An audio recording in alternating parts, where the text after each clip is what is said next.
મેં પત્રમાં એમ લખ્યું છે કે મારા પતિને ન્યાય મળે અને આ લોકો ખુલ્લા હાથે ફરે છે ગામમાં. આટલો ગુનો કરવા છતાં એ ખુલ્લા હાથે ફરે છે ને એને જલ્દીમાં જલ્દી પકડો, તમે અમને ન્યાય અપાવો. ખાસ અનિરુદ્ધસિંહ જાડેજા, રાજદીપસિંહ આ બંનેના નામ છે, છતાં હજુ ધરપકડ નથી કરી.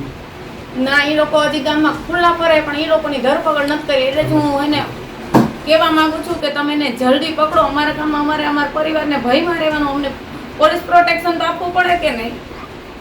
એટલે પોલીસ પ્રોટેક્શનની પણ તમે માંગણી કરી છે. હા. સાથે સાથે આ રાજદીપસિંહ અને શક્તિસિંહ પાસે જે હથિયારના પરવાના છે તે પણ રદ કરવાની માંગણી કરી. હા, રદ કરાવવું જ પડે ને. શું બેન ભય કેવો લાગી રહ્યો છે? કારણ કે આ આખી ઘટના બનીને આ બંને અહીંયા આ પ્રકારે ત્રાસ દેતા હોય છે. કેવું અમે બહાર નથી નીકળી શકતા, અમે અમારા ડેરાની બહાર ઊભા નથી રહી શકતા, એટલો અમારે એનો ત્રાસ છે.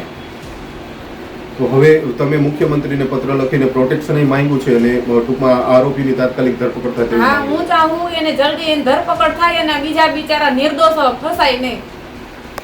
આવા બીજા કોઈ ભોગ બનેલા છે ત્યાં ગામમાં? બહાર ઘણા બધા બનેલા છે અમારા ગામમાં. તોય એને હજી ખુલ્લા ફરે, તોય આખું ગામ એનાથી બીને જીવે છે. આ તો અમે ખુલ્લું પાડ્યું ને એમાં એટલું થયું, બાકી કાંઈ ન થાય કોઈથી. એની સામે જ કોઈ પડતું નથી એના ભયથી.